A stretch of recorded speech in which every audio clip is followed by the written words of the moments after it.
Hello viewers, আসসালামু আলাইকুম। আশা করি সকলেই ভালো আছেন। আজকে আমি আপনাদেরকে দেখিয়ে দিব যে আপনাদের এনআইডি কার্ডের মাধ্যমে খুব সহজেই দেখতে পারবেন যে কি কি সিম রেজিস্ট্রেশন করা রয়েছে এবং কোন কোন কোম্পানির সিম রেজিস্ট্রেশন করা রয়েছে। তার জন্য ভিউয়ার্স প্রথমেই আপনাদের মোবাইলের ডায়াল অপশনে চলে যাবেন। ডায়াল অপশনে চলে যেয়ে এখানে ডায়াল করবেন *1600 1#। এখানে ডায়াল করলাম। তো এখানে আরেকটা কথা বলে রাখি ভিউয়ার্স যে আপনাদের এই কাজের জন্য গ্রামীণফোন এবং টেলিটক সিম হলে সবচেয়ে ভালো হয়। তো ডায়াল করলাম।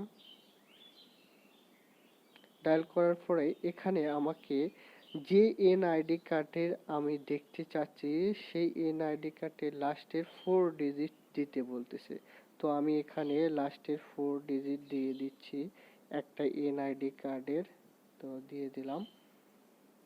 তারপরে এখন এখানে বলতেছে you will get and SMS soon. এই যে এখন আমাদের এসএমএসটা এসে গেছে ভিউয়ার্স, দেখতে পাচ্ছেন।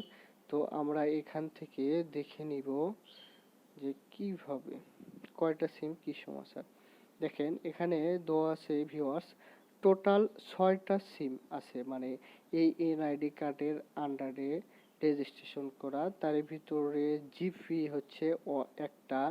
তারপরে এখানে ভিউয়ার্স নাম্বারগুলো দেখাচ্ছেন, লাস্টের ডিজিটগুলো দেখতে পাচ্ছেন ভালোভাবে। তো এতেই আপনি বুঝতে পারবেন যে কোন কোন সিম আপনার রেজিস্ট্রেশন করা আছে এবং কোন কোন সিম রেজিস্ট্রেশন মানে অনাকাঙ্ক্ষিতভাবে কোনো সিম রেজিস্ট্রেশন করা আছে কিনা। যদি থাকে সেক্ষেত্রে আপনি কাস্টমার কেয়ারে যে ওই বিষয়টি সলভ করে নিতে পারেন।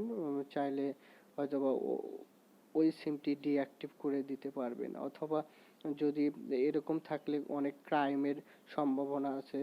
যদি কোনো ক্ষেত্রে অনাকাঙ্ক্ষিত কোনো সিম রেজিস্ট্রেশন হয়ে থাকে, তো সেক্ষেত্রে যদি অন্য কারো হাতে সে সিমটা থাকে, যদি ক্রাইম করে বিভিন্ন সমস্যার সম্মুখীন হতে পারেন।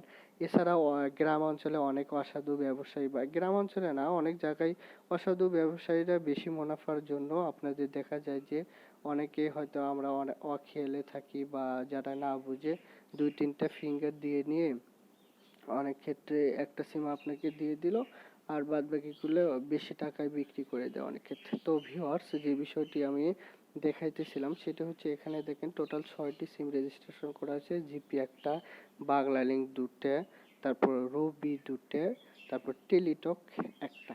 এই হচ্ছে পুরো বিষয়টি। তো ভিউয়ার্স এই হচ্ছে আজকে খুব সহজেই আপনার মোবাইলের মাধ্যমে জেনে নিতে পারবেন যে কয়টি সিম রেজিস্ট্রেশন করা আছে। তো আশা করি সকলেই ভালো থাকবেন। আসসালামু আলাইকুম।